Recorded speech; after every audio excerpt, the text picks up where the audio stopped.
What is up? In this video, I'm going to talk about goal setting. Not what you think about goal setting, but understanding constraints when setting goals.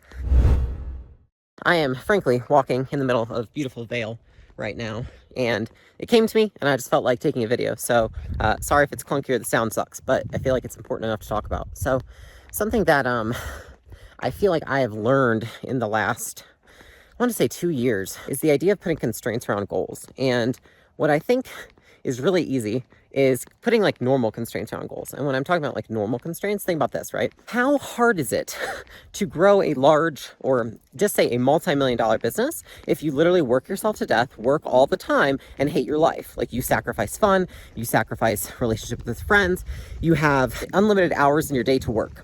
And I think that most people, if you're fairly competent, can achieve a multi-million-dollar per year business if you're doing that.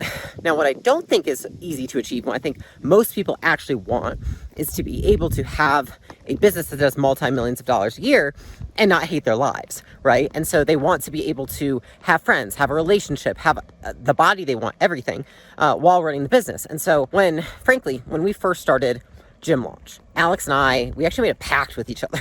It was so bad. We were like, we're literally going to sacrifice everything. Like, we're not going to see friends. We're not going to eat out.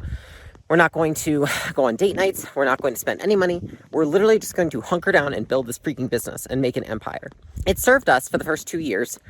But in 2019, we took our first vacation ever. And I remember, like, I was so stressed that the coach I had at the time was like, I feel like you should have a drink. And I remember I was like, nobody's told me, like, I think you should go against your values and actually go have a drink. And that was when I knew, like, I'm really stressed and I need to figure out and I need to change something. And so we went on this vacation and we sat down and I was like, I was ready to have this conversation, to be like, I am so unhappy. And it turns out Alex felt the same way. And so he was like, me too, this sucks. Like, I'm so sick of being miserable. Like, is it, and this is what I said, I was like, why is it that we think that we can't have everything we have and be happy at the same time? Because success and happiness are very different. And there's very different formulas to achieve each.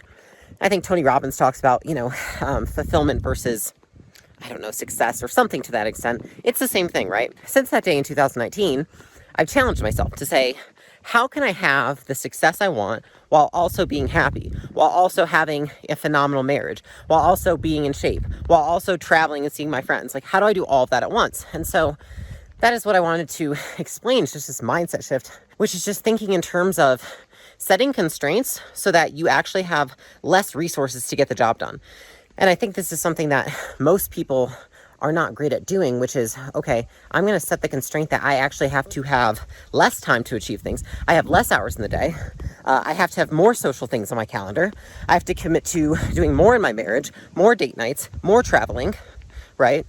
And so I think that what happens is that most of the times we do the opposite. We say, I'll just sacrifice literally everything to achieve this success. And I'm like, well, no shit, you can be successful if you literally sacrifice your whole life and hate yourself, right? I've seen so many people do it. I've done it myself, and it sucks. And the reason I feel like this is so important is because I am now at a point where I literally have the success that I've always wanted, and I'm happy. Like, I am so happy, and I love my life, and I love everything I'm doing. And it was just a belief, right? Like, it was the belief that in order to have success, I needed to sacrifice everything else. Or I need to be so regimented that it's like date nights and exercise and seeing friends became like a checklist almost. It was like, well, did I do all of this in my week and my day? Rather than like having more freedom and flexibility in life. I think that a lot of people, especially in the beginning, struggle with flexibility versus rigidity. And especially if you're setting goals and you're trying to achieve things, it's very easy to achieve goals when you have very rigid, like a very rigid lifestyle, right? And I say that because I'm somebody who, I had a very rigid lifestyle, and I've just now come out of it in the last 6 months, and I'm achieving more now than I feel like I ever have, because I've set these constraints. I'm like, I'm only working these hours of the day. I'm only working these days. I only take these kinds of meetings on these days. I'm going to force myself to travel.